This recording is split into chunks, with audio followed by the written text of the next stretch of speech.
샬롬!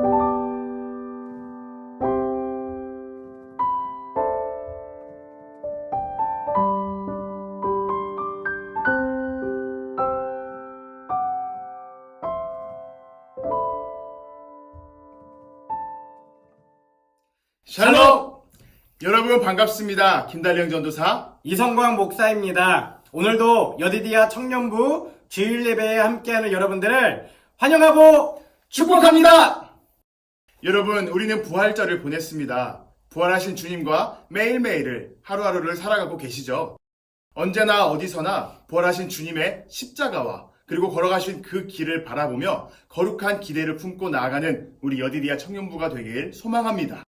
여러분, 4월부터 우리 청년부의 온라인 예배 영상 설교는 김다른 전사님과 제가 한 주씩 교대로 진행하게 됩니다.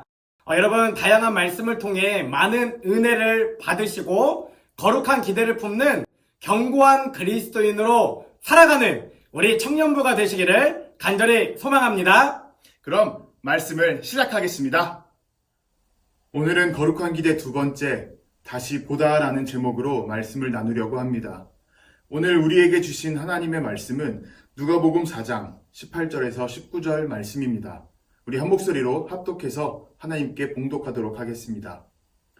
주의 성령이 내게 임하셨으니 이는 가난한 자에게 복음을 전하게 하시려고 내게 기름을 부으시고 나를 보내사 포로된 자에게 자유를, 눈먼 자에게 다시 보게 함을 전파하며 눌린 자를 자유롭게 하고 주의 은혜를 전파하게 하려 하심이라 하였더라.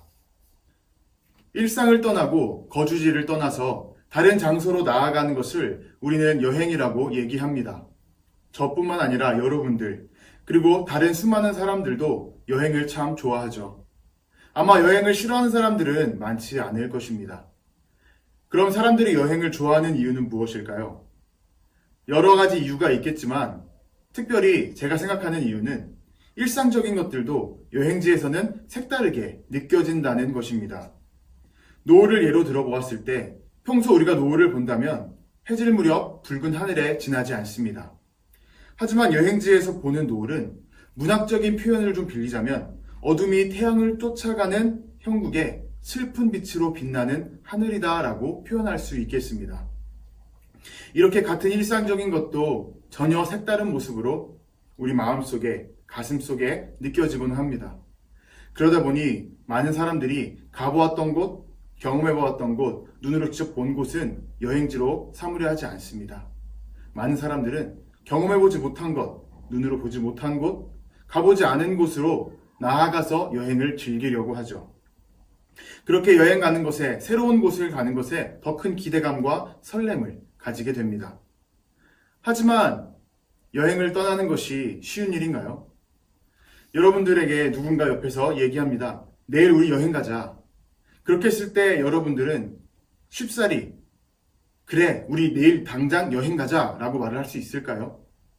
아마 많은 사람들이 여러 가지 이유를 대면서 여행 가지 못한다고 말을 할 것입니다. 왜 그럴까요? 여행이 주는 기대감과 설렘보다 당장 내가 여행을 가지 못하도록 가로막는 상황과 환경들에 먼저 시선이 가기 때문입니다. 나를 억압하는 속박을 먼저 바라보게 되기 때문이죠. 그렇기 때문에 독일의 문호 헤르만 헤세는 자신의 시인 생의 계단이라는 곳에서 이렇게 표현합니다. 여행을 떠날 각오가 되어 있는 사람만이 자기를 묶고 있는 속박에서 벗어날 수 있다. 그럼 우리는 이렇게 질문해 볼 수 있습니다. 우리가 속박에서 벗어나려면 어떻게 해야 할까요? 오늘 본문 18절에 보면 예수님께서 이 땅에 오신 이유를 세 가지를 들어 설명을 하고 있습니다. 18절 후반부 함께 읽어보도록 하겠습니다. 포로된 자에게 자유를, 눈먼 자에게 다시 보게 함을 전파하며 눌린 자를 자유롭게 하고. 첫 번째, 포로된 자를 자유하게. 두 번째, 눈먼 자를 다시 보게. 세 번째, 눌린 자를 자유하게.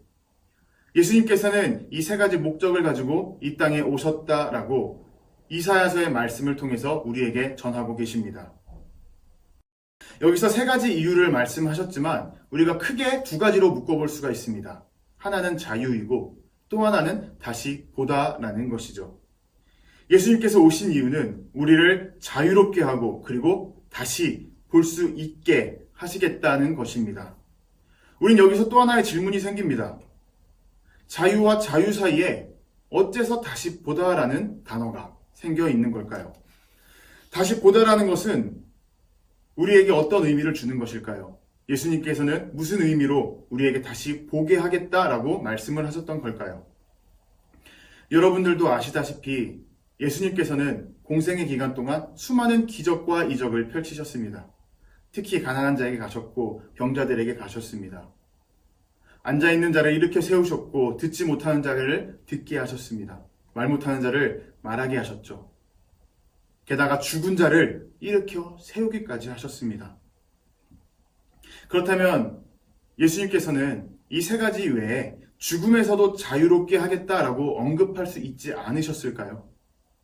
그럼에도 불구하고 예수님께서는 아무런 언급이 없으셨고 또 이사야에서도 그렇고 예수님도 그렇고 굳이 다시 보게 하겠다라는 것을 말씀하신 이유는 무엇일까요?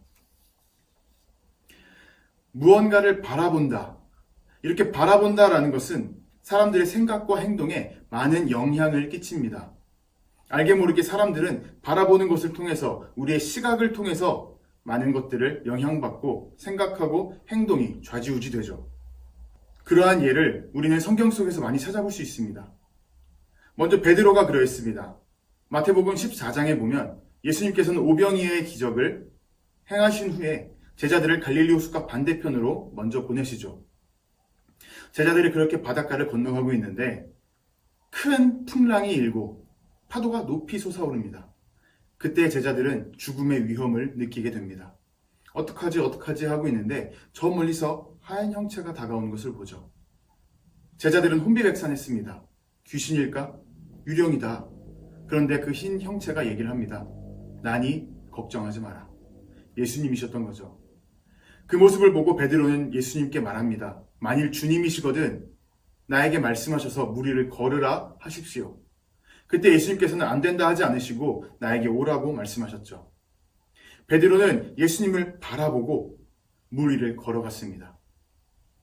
예수님을 바라봤을 때는 물 위를 걸을 수 있었지만 그의 시선은 얼마 가지 않아 옆으로 돌아가게 되죠. 옆에서 부는 강한 바람과 그에 의해서 일어나는 높은 파도.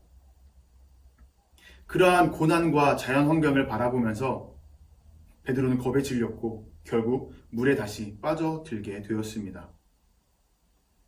보는 것에 대해서 우리는 또 출애굽했던 히브리 사람들을 통해서 알아볼 수 있습니다.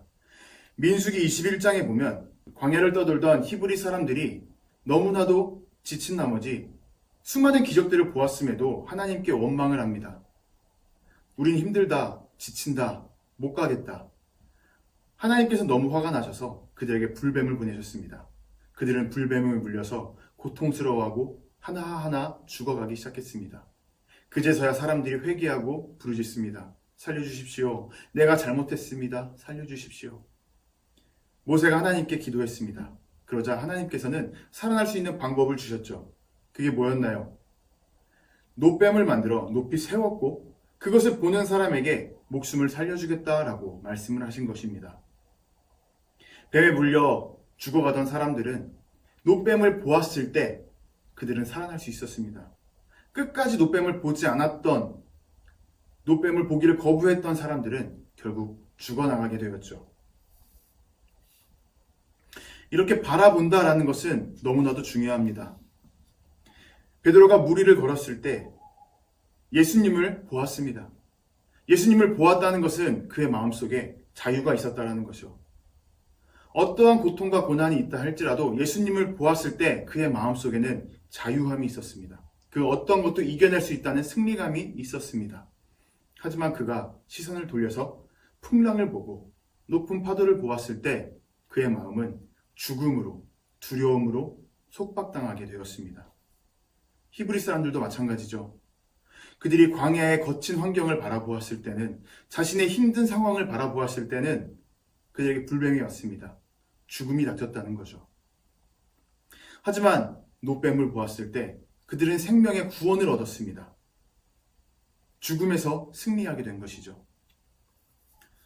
성경은 이렇게 보았을 때 변화된 사람들의 이야기가 이 둘 외에도 많이 있습니다. 대낮에 물길러 나왔던 사마리아 여인도, 그리고 중병을 38해 동안 앓아서 누군가 자기를 물가로, 우물가로 이동해주기만 바랬던 어떠한 환자도, 그들은 예수님을 바라보았고 예수님과 교제했고 더 나아가서 그들은 삶이 변화했습니다. 이렇게 바라봄을 통해서 그들은 삶이 변화할 수 있었던 것입니다. 예수님께서는 이러한 이유들을 통해서 18절에서 그 3가지 이유 외에 다른 것들도 언급하지 않으셨던 것이죠. 이렇게 속박하는 상황, 우리를 억누르는 상황을 바라보는 것은 우리가 생각하는 여행뿐만 아니라 우리의 신앙생활에 있어서도 마찬가지입니다. 바울은 이렇게 얘기했습니다. 이 사람들은 다 믿음을 따라 죽었으며 약속을 받지 못하였으되 그것들을 멀리서 보고 환영하며 또 땅에서는 외국인과 나그네임을 증언하였으니.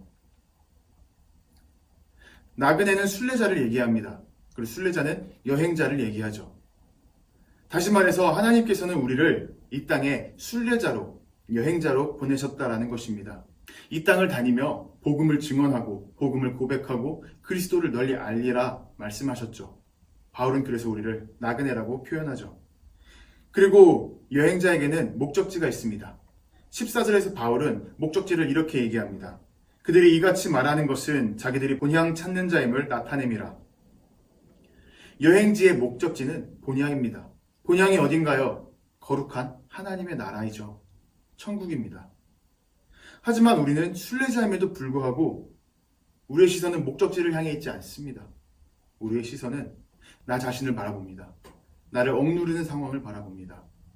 나의 발을 묶고 있는 사슬, 환경, 상황들을 바라보고 있죠. 무엇들이 있나요? 학생들은 학업이 바쁘다고 얘기합니다. 너무나도 공부할 것이 많아서 시간을 낼 엄두가 없다고 합니다. 직장인들은 마찬가지로 업무가 너무 바쁘다고 합니다. 나 자신 돌아보기도 힘들다고 하죠. 수많은 스트레스로 억눌려가고 지쳐가고 있다고 말합니다. 그리고 건강에 문제가 있습니다. 내가 다리가 아파서, 말을 못해서, 체력이 약해서, 우린 여러 가지 이유를 들면서 하나님의 명령을 지키지 못한다고 얘기하고 있습니다. 그 명령에서 시선을 돌려 세상을 바라보고 다른 곳을 바라보고 있죠. 그렇다면 우리는 어떻게 해야 이러한 속박을 벗어날 수 있을까요? 우리를 가로막고 있는, 우리를 붙잡고 있는 이 상황들을 벗어날 수 있을까요? 앞서 18절에서 예수님께서는 자유케 하시고 다시 보게 하신다라고 말씀하셨습니다. 여러분, 이 상황, 이것들이 이루어진 때는 예수님께서 십자가에 매달려 죽으시고 다시 부활하신 사건입니다. 십자가의 사건과 부활의 사건이죠. 그렇기 때문에 우리는 무엇을 보아야 되나요? 십자가를 바라보아야 합니다. 이 십자가를 바라볼 때 우리는 이 상황에서 벗어날 수 있는 힘과 능력을 가질 수 있게 되는 것이죠. 여러분들은 십자가 하면 어떠한 이미지를 떠올리시나요? 많은 사람들은 부적이나 기호 혹은 하기 싫은 일로 생각하는 경우가 너무나도 많습니다. 부적이나 기호로 생각하기 때문에 십자가 목걸이나 귀걸이 같은 것들로 액세서리로 몸에 치장을 하고 다니죠. 혹은 자동차 룸미러에 십자가를 걸어놓고 나를 지켜달라고 빌기도 합니다. 모든 사람들이 그렇진 않겠지만 많은 사람들이 이렇게 자신의 치장 도구 혹은 목숨을 보존하게 하는 그러한 미신적인 부적으로서 사용하는 경우가 많죠. 교통사고로부터 안전하고 싶다면 법규를 잘 지키고 과속을 하지 않으면 되는 것입니다. 십자가를 걸어놓을 필요가 없는 것이죠. 우리는 또 하기 싫은 일을 할 때 십자가를 짊어진다라고 얘기합니다. 세상 속에서 어떤 일을 하든, 교회에서 어떤 일을 하든 그 일이 내가 하기 싫고 억지로 하게 됐다면 우리는 이렇게 얘기합니다. 내가 십자가를 짊어지고 나아갑니다. 십자가의 뜻이 무엇인가요? 십자가의 의미가 무엇인가요? 우리는 이 시간 다시 생각해 보아야 합니다. 십자가는 하나님에 따르는 이들, 우리 그리스도인들이 겪을 수밖에 없는 운명 그 자체를 얘기합니다. 바울은 여행을 하면서, 선교 여행을 다니면서 그 십자가를 꼭 붙들 수밖에 없었습니다. 그에게는 죽음의 위협이 많았습니다. 배가 난파되기도 했고, 뱀에 물리기도 했고, 수많은 사람들에게 매질을 당하기도 했죠. 복음을 받아들이지 않는 사람들에게 욕을 먹으며 쫓겨나기도 했습니다. 그렇기 때문에 바울은 십자가를 꼭 붙잡고 나아갔습니다. 그 십자가에 달리신 예수님과 내가 일치되지 않는다면 이런 어려움들을 이겨낼 수 없었기 때문이죠. 그 고통에, 그 고난 앞에 엎드러지고 일어날 수 없기 때문에 바울은 그 십자가를 꼭 붙들고 있었던 것입니다. 십자가는 고난 앞에 넘어진 바울을 다시 한 번 더 일으켜 세우는 힘이었고, 구부러진 허리를 고추 세우는 그런 힘이었습니다. 바울이 바라봤던 피 맺힌 십자가는 바울에게 언제나 넘어졌어도 일어날 수 있는 힘을 주었습니다. 그에게 용기를 북돋아주는, 능력을 더해주는 그러한 기운이었을 것입니다. 그래서 그는 고린도전서 2장에서 이렇게 얘기합니다. 내가 너희 중에서 예수 그리스도와 그가 십자가에 못 박히신 것 외에는 아무것도 알지 아니하기로 작정하였습니다. 바울에게 있어서 십자가는 생명 그 자체였습니다. 바울에게 있어서 십자가는 그가 결코 놓을 수 없는 절대적인 것과도 같았던 거죠. 그가 십자가를 놓는다면 그는 넘어져서 다시는 일어나지 못했을 것입니다. 그가 십자가를 붙들지 않았다면 그가 목숨을 걸고 수십 년 동안 선교 여행을 다니지 못했을 것입니다. 십자가는 바울뿐만 아니라 우리에게도 생명이 됩니다. 여러분들의 목숨이 경각에 달렸을 때 우리는 어떻게 행동하나요? 우리의 생명을 지키기 위해 몸을 웅크리고 위험에서 어떻게든 벗어나려고 합니다. 나의 생명을 지키기 위함이죠. 다시 말해서 십자가는 바울의 표현대로 모든 것을 의미합니다. 내가 지켜야 되는 모든 것, 생명 그 자체를 얘기합니다. 그리고 십자가 외의 다른 것들은 우리의 인생에 있어서 절대 필요 없는, 전혀 필요 없는 나머지들을 얘기하는 거죠. 바울은 수십 년 동안 선교 여행을 다니고 죽음을 앞두었음에도 불구하고, 죽음의 위협 앞에도 불구하고 십자가에 집중해 십자가를 바라보았습니다. 십자가에 매달린 예수님을 바라보았고 예수님의 그 보혈을 바라보았습니다. 그리고 증언하고 고백했습니다. 그는 자신의 모든 것이었던, 나의 자신의 생명과도 같았던 복음과 그 십자가에 집중할 수밖에 없었던 것입니다. 교회 건물마다 다르고 교단마다 조금씩 다르겠지만 교회의 중심에는 어디에나 십자가가 세워져 있습니다. 이게 무슨 뜻일까요? 예배당 안에 오면 어디에 앉든지 어디에 서 있든지 십자가를 바라보아라 라는 뜻입니다. 그런데 우리는 그 십자가를 바라볼 때 어떠한 마음이 드나요? 예수님의 고난이 생각이 나나요? 예수님의 그 부활의 승리의 기쁨이 내 마음속에 밀려오나요? 하나의 장식처럼 그저 우리는 멍하니 바라보게 됩니다. 다시 말해서 우리는 십자가를 버렸다라는 거죠. 우리의 입은 고백합니다. 제가 주님을 믿습니다. 주님의 그 말씀을 믿습니다. 죽음에서 부활하시고 승리하신 그러한 주님을 믿습니다. 우리의 입은 그렇게 믿음을 고백하지만 우리의 삶은 어떠한가요? 삶은 십자가를 바라보는 것이 아니라 그 외에 쓸모없는 다른 것들을 바라보고 있습니다. 썩어 없어질 것들을 바라보고 있는 것이죠. 그리고 남을 보는 것이 아니라, 이웃을 보는 것이 아니라 나 자신만을 바라보고 있습니다. 나의 부귀와 영화, 영달을 위해서 남들을 착취하고 남들을 배척하는 경우까지 우리는 심심치 않게 볼 수 있죠. 우리가 예수의 피로써 구원을 받았다고 이야기하지만 우리의 몸속에 그런 예수님의 피가 흐르고 있나요? 한번 생각해 봐야 될 것입니다. 예수님께서는 아무것도 없으셨지만 이웃들에게 가져가셨고 이웃들에게 다가가셨고 병자들에게 가까이 가셨습니다. 그들의 눈물을 닦아주셨고 그들의 고통을 덜어주셨죠. 모든 삶을 온전히 하나님께 바쳤습니다. 하지만 우리는 그런 하나님의 명령에도 불구하고 다른 것들을 바라봅니다. 나를 바라봅니다. 내가 나가지 못하도록 아주 사소한 이유들을 바라봅니다. 그리고선 나는 부족해서 하나님의 뜻에 따를 수 없는 그런 사람이라고 얘기하죠. 능력을 달라고 기도하고 주님께 빌면서 능력 주시는 그 하나님은 전혀 신뢰하지 않는 모습을 보이고 있습니다. 결국 우리에게 있어서 신앙은 하나의 습관으로 전락하고 말았습니다. 내 삶의 중심이 되는 것이 아니라 내 삶의 모든 것을 좌지우지하는 방향성이 되고 이정표가 되는 것이 아니라 하나의 습관처럼 해도 그만 안 해도 그만 아무것도 아닌 것이 되어버리고 만 것이죠. 이러한 우리에게 절실히 필요한 것은 십자가를 집중하여 보는 것입니다. 우리 안에 십자가의 정신, 십자가의 의미를 되살려놓고 그리고 그 십자가를 온전하게 바라보는 것이죠. 십자가를 보지 않는 기독교는 검은 하얀색이라는 표현처럼 뭔가 모순적인 것입니다. 우리의 삶에는 그리스도인에게는 십자가를 바라보는 것이 있어야 합니다. 여러분, 십자가는 액세서리가 아닙니다. 액세서리로서 바라보는 그런 존재가 아닙니다. 십자가는 바울 사도에게 그러했던 것처럼 예수님께서 그러했던 것처럼 우리의 삶이 되어야 되고 생명 그 자체가 되어야 되는 것입니다.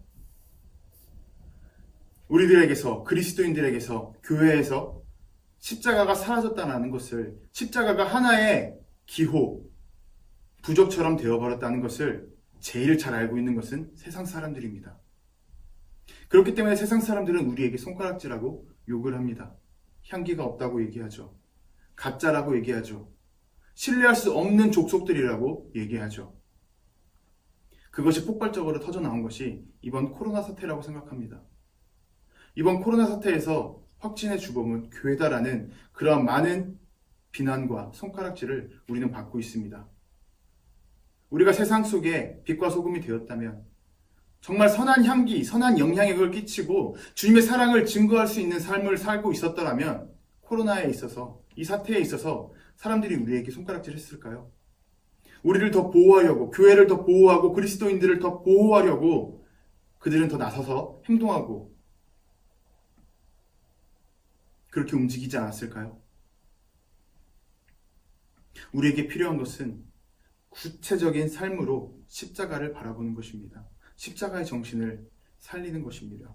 나의 안위를 위해서 십자가를 바라보는 것이 아니라 십자가에서 흘리신 그 보혈을 바라보아야 합니다. 십자가를 지고 가신 그 고통과 고난을 바라보아야 합니다. 십자가에 매달리신 예수님을 우리는 바라보아야 합니다. 삶이 따르지 않는 고백은 자기 기만일 뿐입니다. 새로운 삶을 결단하며 십자가를 바라보는 우리 여디디아 그리고 저가 되기를 원합니다. 나의 삶으로서 우리 이웃들에게 다가가고 주님의 향기를 전하는 어떠한 상황 속에서도 나를 바라보는 것이 아니라 족쇄를 바라보는 것이 아니라 온전히 십자가를 바라보는 저와 여러분이 되기를 주님의 이름으로 부탁드립니다. 우리는 이 시간 이렇게 기도하길 원합니다. 순례자로서 세상을 살아갈 때 십자가 외에는 바라보지 않는 인생이 되게 하옵소서. 또 순례자로서 본향을 기대하는 마음을 주옵소서. 이 두 가지 기도함으로 우리 이 시간 주님 앞에 나아가도록 하겠습니다.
주님 감사합니다. 오늘 저희들에게 말씀해 주신 이 본문의 말씀을 통해 저희가 자유를 얻고 다시 보게 하여 주시니 큰 영광 받으옵소서. 주님, 주님께서는 십자가를 통해 저희들에게 죽음에서 승리를 알려주셨고 또 부활이라는 거룩한 기대를 저희들에게 품게 해주셨습니다.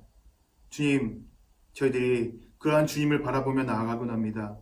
이 세상의 순례자로서, 나그네로서 나를 바라보는 것이 아니라 주님의 영광만을 바라보며 나아갈 수 있도록 하여 주옵소서. 주님의 뜻만을 바라보며 나아갈 수 있도록 하여 주옵소서. 우리는 너무나도 연약합니다. 나는 너무나도 연약합니다. 부족합니다. 가진 것이 없습니다. 그리하여서 넘어지고 일어나질 못하고 있습니다. 그럼에도 불구하고 넘어진 채로 가만히 있는 것이 아니라 나의 상황만을, 어려운 속박만을 보고 멈춰 있는 것이 아니라 주님의 십자가를 바라보며 그 보혈을 바라보며 끊고 나아갈 수 있는 힘을 더하여 주옵소서. 주님의 뜻대로 나아갈 수 있는 능력을 저희들에게 더하여 주옵소서.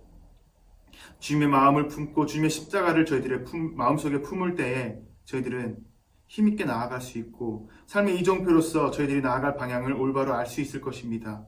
주님, 인도하여 주옵소서. 저희들에게 길을 밝히 알려 주옵소서.